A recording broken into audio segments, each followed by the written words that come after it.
les ministères de tutelle en charge de mettre en œuvre la politique définie par le président de la République ont pris des actes réglementaires, ces textes n'ont pas été respectés. Cet après-midi, nous avons décidé, en ce qui nous concerne, commerçants, transitaires et transporteurs, de prendre nos responsabilités.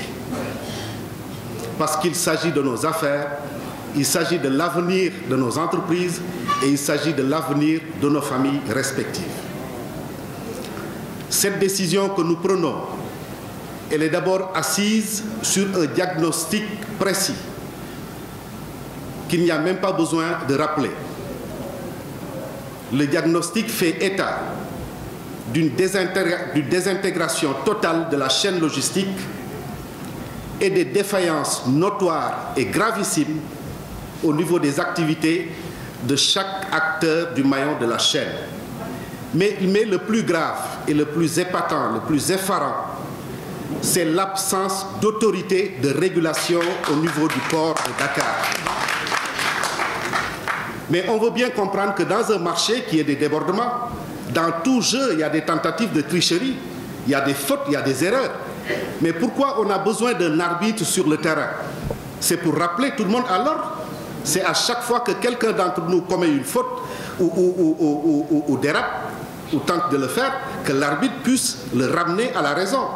Eh bien, cet arbitrage étant totalement absent du port de Dakar, nous avons décidé à partir de lundi, comme l'a dit mon prédécesseur, de croiser les bras pour 72 heures, de geler nos activités et nous faisons appel au gouvernement et aux associations de consommateurs. Ce qui se dessine est d'une gravité extrême et pourrait remettre en cause la stabilité sociale de notre pays. Le Sénégal est resté le seul havre de paix dans cette sous-région. Mais cette stabilité a un coût. Cette stabilité, nous l'avons grâce à un certain nombre de sacrifices que ces enfants et ces filles ont accepté de faire. Maintenant, on ne peut pas, dans un contexte de crise sanitaire aussi aiguë que celle que la pandémie de Covid nous a imposée, et supporter les pertes que nous avons subies, et supporter au grand jour l'exploitation continue et abusive que les compagnies maritimes et les autres intervenants exercent sur nos activités. Ça, on ne peut pas l'accepter. On a l'impression qu'il se passe au port de Dakar un complot international, non pas contre nous, les entreprises, mais contre le Sénégal. Et nous interpellons nos autorités. Faisons attention. La paix sociale de notre pays est menacée.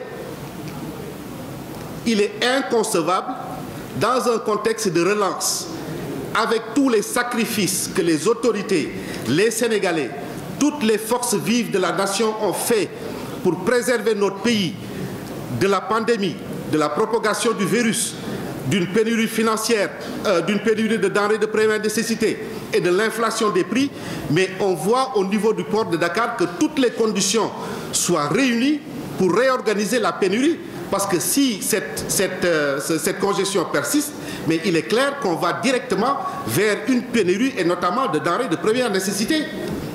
Ça, c'est évident. Plus grave qu'une pénurie, si les agissements des différents acteurs qui constituent la chaîne logistique persistent, mais nous allons tous à la faillite et au chômage. Mais nous ne sommes plus en âge, nous, de prendre des pirogues. C'est fini, ça.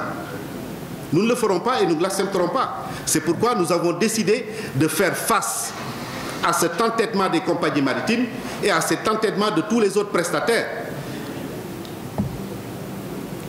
Bénéficier d'une concession publique, mais n'est pas assimilable à un droit de propriété.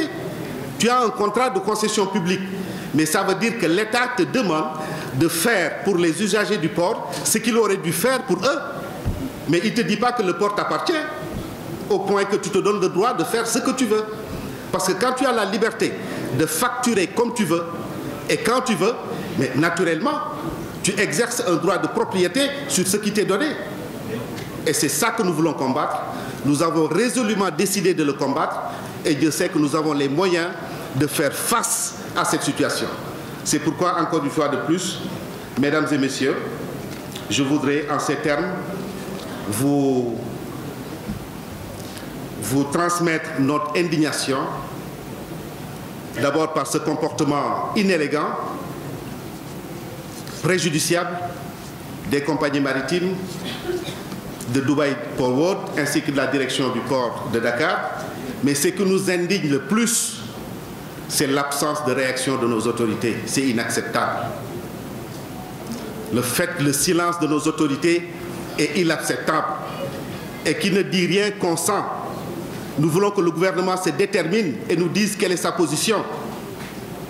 Nous voulons que les autorités s'expriment sur cette question. Le Conseil des ministres a tranché, le président de la République a instruit son gouvernement pour que tout soit mis en œuvre afin que le port retrouve les conditions de compétitivité nécessaires.